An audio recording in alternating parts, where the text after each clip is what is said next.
দ্বিতীয় শ্রেণীর বিড়াল ছানা গল্প। ঝিলি ও মিলি দুই বোন, দেখতে একই রকম, সবাই ডাকে ঝিলিমিলি। দুজনের দুটি বিড়াল, ঝিলির বিড়াল সাদা, মিলির বিড়াল কালো।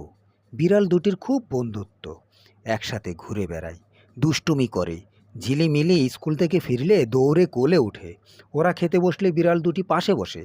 ঝিলিমিলি মাছ খেতে দেয়, বাটিতে করে দুধ দেয়, বিড়াল দুটি মজা করে খায়। একদিন হঠাৎ করে কালো বিড়ালটা উধাও। ঝিলিমিলির ভীষণ মন খারাপ, এবারে ওবারই খোঁজ করলো, কিন্তু কোথাও নেই।